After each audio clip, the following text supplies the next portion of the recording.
Hey everyone, Golden Ninja 3000 here again. Today I'm back with another LEGO Marvel collection.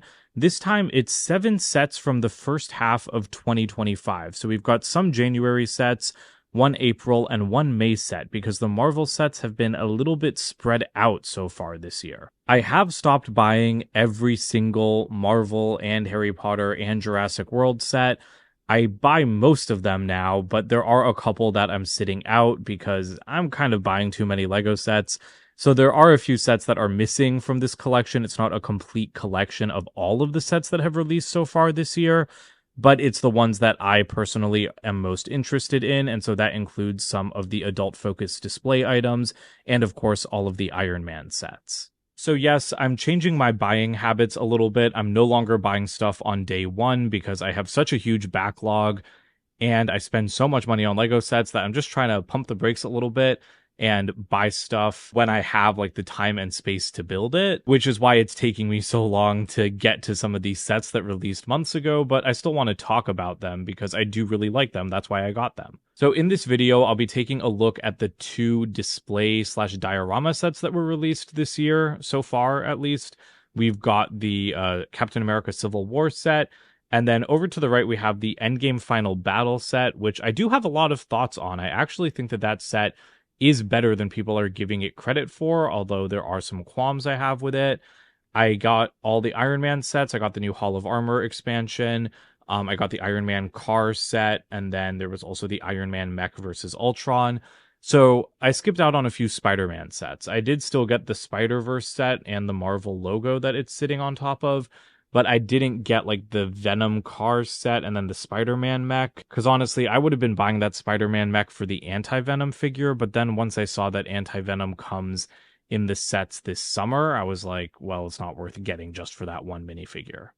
Let's go ahead and start by looking at the three Iron Man focused sets. He is, after all, my second favorite Marvel character after Scarlet Witch, but unlike Scarlet Witch, he actually gets sets focused around him with lots of new minifigures, so that is very exciting. I think my favorite of the Iron Man focused sets in 2025 is this new mech. Yeah, we've gotten like an Iron Man mech armor in this exact size like several times before. I think that this is at least our third one. But I do think it looks really good. I really like the balance of gold and red. I like that one arm has the double blaster configuration and then one arm just has a regular hand. I do wish it was a little bit easier for these mechs to hold minifigures in their hands. And I don't love the locked elbow joints. That is a complaint I've had ever since they started using those pieces on these mech sets. But oh well, it does make it easier for kids to construct. And I mean, it's easier to play with and it still has plenty of articulation. So at least there's that, like we haven't lost the waist articulation or the shoulders or like the ankles. So there's still plenty of playability here. And that is what's important. This Iron Man minifigure, the torso and legs are not new. It's the same as the one from the 4 Plus Hulkbuster set last year. Or was that in 2023? I can't quite remember. But it is a new helmet, so that does technically make it a new minifigure overall. So he will be going into the Hall of Armor. But the real spotlight here for me is the new Ultron minifigure. Ultron is back in a major way this year, also coming in that Avengers Quinjet set in August. And I do think that this is a fantastic Ultron minifigure. I don't know if it's comic-based or video game-based or what, but the torso and leg printing is fantastic, and so is the face printing. As for the other Iron Man sets, I will just tuck those guys over to the side. We do have this Iron Man car, which I put Iron Patriot on top of, and I bought this set because the car looked like a cool build, and of course I wanted that Red Hulk minifigure. And this Red Hulk minifigure I do think is outstanding. It's nice to get both a minifigure version of him and a big fig version. His mustache is hilarious, and I do like that he has the mustacheless alternate face. And I have no idea why he's holding this crystal. It's kind of giving Black Panther kryptonite to me. But yeah, Black Panther is in this set as well, and that is another good new minifigure, kind of a hybrid of a comic-based design and his look in Captain America Civil War, but I really like this little flyer build because it does look very Wakandan, and it's pretty playable with adjustable wings and some shooters. But yeah, the real star of this set is the car, and I think that the car looks great. I really like the Iron Man color scheme with the dark red and the pearl gold. That is a nice printed piece at the front. You've got like an arc reactor style thruster at the back, and that is a gorgeous windshield piece in that satin translite blue with a ton of space inside. I was honestly kind of surprised it couldn't fit a second minifigure, but it does fit a folded up dummy in the back, which might be even better. The only thing I'm missing on this car is some kind of like flip up missile feature. I really thought that like there would be some kind of flip up missile thing at the back or at the front because the car is so sizable, and that's a play feature that I really like seeing, so I would love to see something like that integrated into these car builds in the future. And then, of course, we have another addition to the Hall of Armor. I think that this is in the same style, or at least a similar style, to the one that we got in 2023, which I did not love because I just think the suit chambers are too big. But minifigure wise, we do have a unbattle damaged Mark 6, so that is a nice inclusion. Although I guess it is a repeat from the Marvel logo set because this set came out afterwards. But the real star here is the new Iron Patriot minifigure. This is actually the first time Iron Patriot is appearing in a proper set because the 2013 version was a GameStop exclusive polybag with the purchase of a video game. And this is an outstanding minifigure. Like, oh my god, he is just gorgeous. I love the printing with the lighter blue and the darker blue. And then you've got the silver, the red, the excellent helmet. And I don't love this new helmet mold, but I do think it works pretty well for Iron Patriot. Maybe I'm coming around on it in general. I still prefer the old helmet mold, but I don't know, for some reason it's just working more for me with Iron Patriot than it is for Iron Man. Or maybe it's just that the older style of Iron Man helmets, I think, like looks better with this mold than the newer style. Unfortunately, we don't have Rhodey with his heads-up display face print. It's just a more generic face print. And he does have this huge missile launcher on the back. Don't know if that's going to fit into my Hall of Armor display, so I might need to modify that a bit. But yes, I am going to have a Hall of Armor update video. I feel like I've been getting a lot of questions about that recently. And I'm going to do an update video in August when the Iron Patriot Mark II minifigure comes out in that Endgame Final Battle set. So I'm going to have like a big update video in August because I think I need to add like 8 new suit rows. We've gotten a lot of Iron Man minifigures in the last year. As for the other figures, we've just got not Rescue, Pepper here. I wish it was Rescue. That is who we are lacking an updated minifigure of. And then you've got Aldrich Killian, who I do think has a nice torso print, but he really needed some kind of like fiery eyes or even like power blasts for the extremis effect. And then up here off frame, we do have the Mark 43 suit, but I do think this set is lacking another new minifigure. So the only new minifigures here are Killian and Iron Patriot, and only 2 new minifigures out of 5 in a $55 set that is not very big. I really think this needed to be an updated Mark 42. That is the suit that was used the most in Iron Man 3. This is an Iron Man 3 based set, so I really would have preferred to see the Mark 42, especially because it's the same design as the Mark 43. It just needs to be recolored to be a bit more gold. So to me, that is kind of a disappointment with this set. The build overall is also slightly disappointing. I think that this is probably the weakest Hall of Armor set we've seen to date. We have like the little landing spot for Tony's suits. The robotic arms are fine. I do like their build, but I mean, it's not really anything special. This platform can't rotate. It can't even attach into the rest of the Hall of Armor. You do have like a pin there, but it doesn't connect to anything as far as I can tell. So, and I guess that's kind of my problem with this set in general. Like, you have this little side build, which is like some kind of nanotech scanning device, and it uses 2 stickers, and I guess it does have like kind of a cool feature where like if you move this sticker with these printed or these stickered bars on it, it kind of makes like the nanotech pulse. That's an interesting feature, but it doesn't connect to the Hall of Armor, and so it's kind of just like a superfluous like additional build, and so I don't know. I would have liked to have seen the parts go into something that you could play with more rather than like just having 2 stickers like make some kind of design. But I mean, hey, at least it's something new, and I think that it is an interesting thing. I just don't know if it was like the best thing to include. You do have Dummy with some fire, but I mean, like that's a pretty basic thing. And then you do have a new Igor build, which I think looks much better than the last Igor build that we saw. It is still quite oversized, but I like how chunky it is. And I think that the face print here works a lot better this time around. But I would still like to see like an Igor big fig or minifigure or something that's closer to minifigure scale. Because something like this is still too large for me to put in my Hall of Armor, even though I do like the build a lot more than the last one we got. And then you've got the suit chambers themselves. And yeah, there's nothing special really going on here. I don't like the switch to the flag pieces that's carried over from the 2023 set. I preferred when there were like door frames with the stickers on them because then the stickers were minifigure scale, whereas now they're smaller than the minifigures. And yeah, the chambers are just too big for me. So that's why I have my own Hall of Armor design. I will be repurposing these parts and buying an extra sticker sheet on Bricklink so that I can put those stickers on like the glass pieces that fit into these door frames. Next up, we have our very first Lego Spider-Man Into the Spider-Verse set, or I guess this is Across the Spider-Verse, actually. But that is very, very exciting. I think that this is an adorable set, and it makes perfect sense to do this scene from the movie. You have this deli and grocery store. Uses a lot of stickers, but I do think the signage and the awning looks really good. And then you do have this police car, and I like the color scheme with like this kind of medium blue and then the white. And it's a very smoothly finished police car, which I appreciate. There is space for two minifigures inside, and you've got Miles's dad in there right now. And I guess I should mention, my friend did design this set. He works on the Marvel Superheroes team, so that makes this set doubly exciting for me to take a look at. I don't know if this web piece is like super new. I think it's like relatively new to me. I'm not sure when it was introduced because I've kind of lost track of when the new web pieces come out. But I really like all of the detailing here. I think the graphic design on the stickers like goes really hard. It looks really good. Inside this cooler, you've got some ice, which I think is a cute detail. And then the entryway out here is a little bit plain. I kind of wonder if like a fire hydrant or something could have been included. But going inside the shop, you do have a lot of nice detail. You also have some great minifigures. So you do have Gwen Stacy.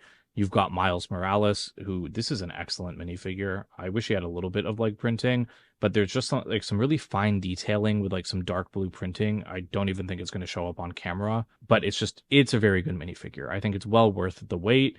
And then we have the Spot, who is another good minifigure. He does have some leg printing. I kind of wish Miles got the leg printing instead of the Spot, to be honest, but I guess he would look a little bit under detailed without it.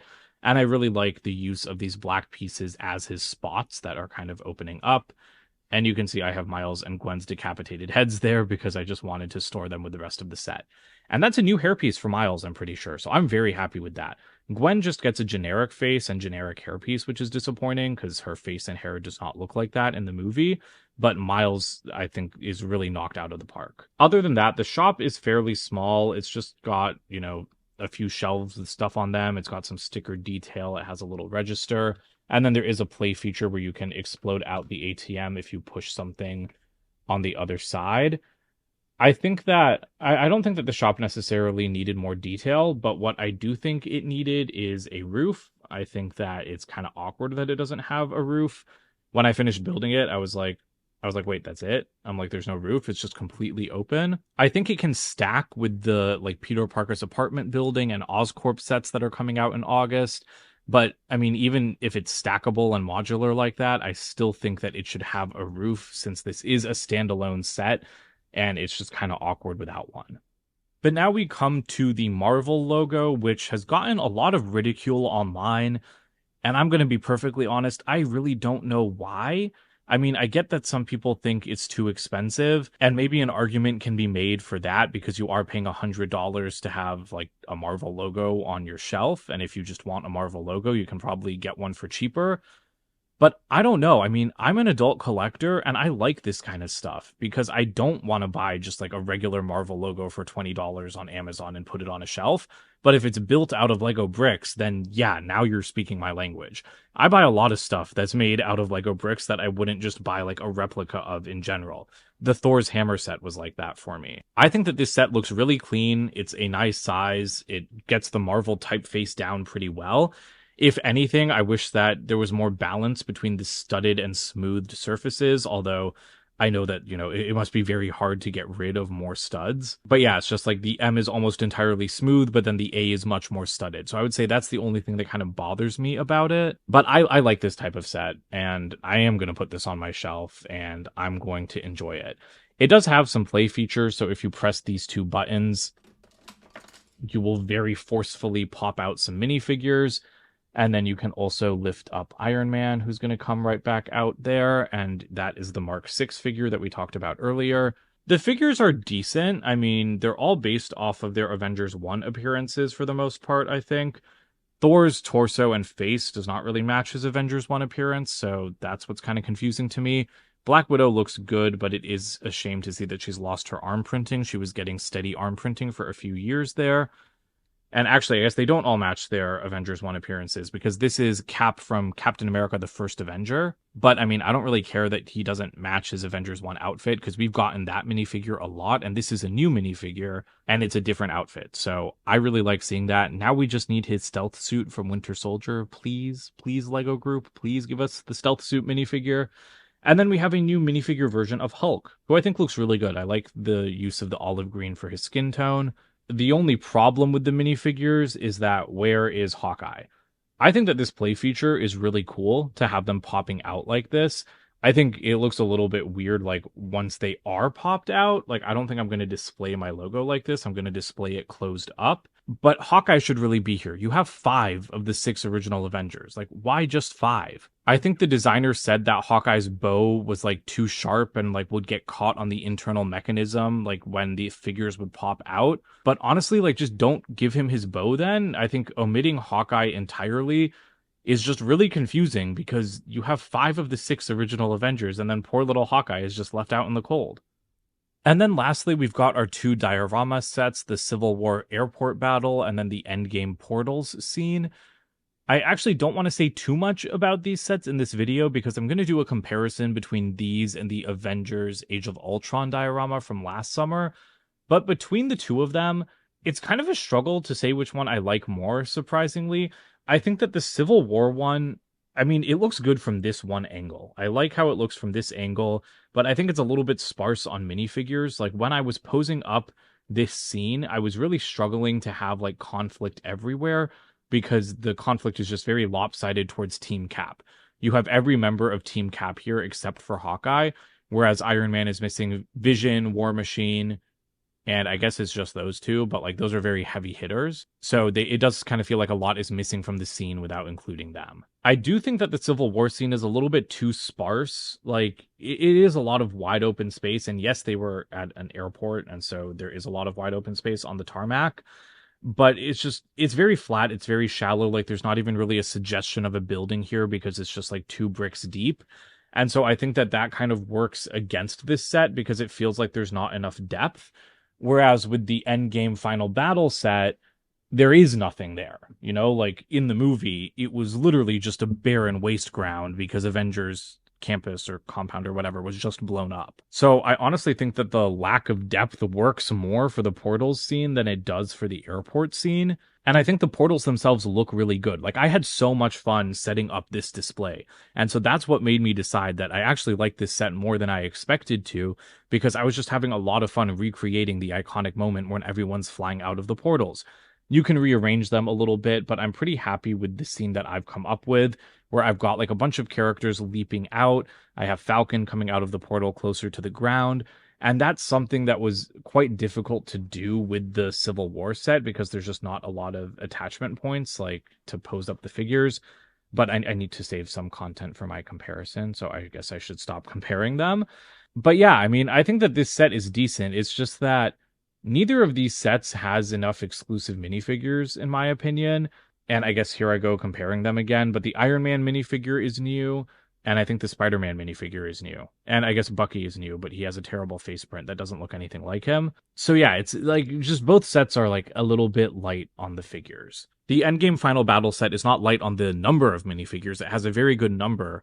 But yeah, it's again like the exclusivity. But I'll talk about that more when I do the full comparison. For now, though, I would say that I don't think either of these diorama sets are as strong as the diorama sets we got in 2023, like with the Spider-Man No Way Home final battle and the Endgame final battle set that had all of the female heroes. I think that that style of diorama was much better than this one. And that's because these guys just feel a little bit too flat and lacking for the price that they're at, in my opinion.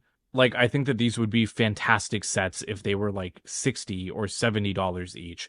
But when they're $100 each, I just find myself wanting a lot more in terms of either playability or displayability. But yeah, stay tuned for my full comparison video because I don't think it's entirely fair to debate the merits of these sets without looking at the Age of Ultron one, which kind of kickstarted this little trend.